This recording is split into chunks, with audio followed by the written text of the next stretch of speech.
हर मोड़ ते कयो प्यार साईं असांजी इस्लाम दीन जा आई अवा खैर ख्वाबत नदा ऐ मर्द शेर गादी माली मिठे जमन दा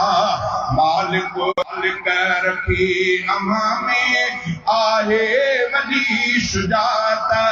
हर मोड़ ते कयो प्यार साईं असांजी क़यादत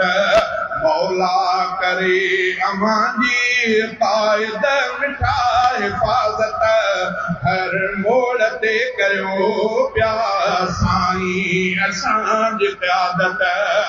जंहिं जाइ ते रखो पिया पंहिंजा पेर साईं उन जाइ ते हुजनि शल हर वक्त ख़ैर साईं छोजो अमांजी क़यादत आहे वॾी सादत छोजो अमांजी क़यादत आहे वॾी सादत हर मोड़ ते कयो प्यार साईं असांजी क़यादत मौला करे अमांजी कायद मिठा हिफाज़त हर मोड़ ते कयो प्यार साईं असांजी क़यादत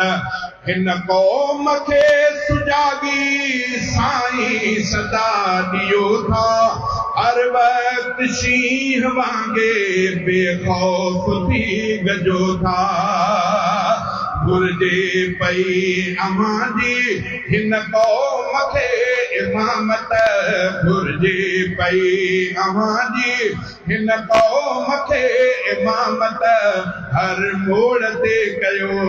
प्यार साईं असांजी क़यादत तोसां पुलो पुल्हे में आहे मिलायो राशिद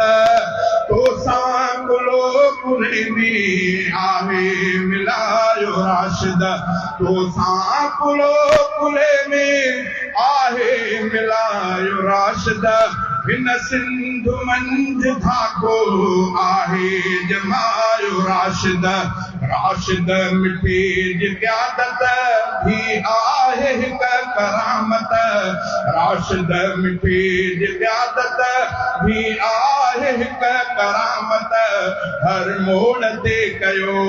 प्यार साईं असांजी क़यादत सूबने ॿियनि अंदर भी राशिद जियां बहादुर कायद थी कने क़यादत बणिजी अवामी लीडर सूबने ॿियनि अंदर भी राशिद जियां बहादुर कायद थी कने क़यादत बणिजी अवामी लीडर दिल को अमांजी ठरंदी हर हिकु कंदो हिमायत मौला करे अमांजी कायद मिठा हिफाज़त सारा वली ऐं आलिम तालिब दुआ घुरनि था सारा वली ऐं आलिम तालिब दुआ घुरनि था सुहिणा अवां ॿिन्ही लाइ मालिक खे अर्ज़ कनि था सुहिणा अवां ॿिन्ही लाइ मालिक खे अर्ज़ कनि था ऐं थी घुरे दुआऊं सारी सची जमात मौला करे अमांजी कायद मिठा हिफाज़त मौला करे अमांजी कायद मिठा हिफाज़त हर मोड़ ते कयो प्यार साईं असांजी क़यादत वोटने जो वक्त आहे सब था किताब चाहिने ही रंग भी अमांजे क़यादत करण जा आहिनि वोटने जो वक्त आहे सब था किताब चाहिने ही रंग भी अमांजे क़यादत करण जा आहिनि थी पेट वई अभोरा थी तीर सां बि हालत थी पेट वई अघोरा थी तीर सां बि हालत मौला करे अमां जी क़ाइद मिठा हिफ़ाज़त सायो रहे असां ते हरदम अमां जो साईं सायो रहे असां ते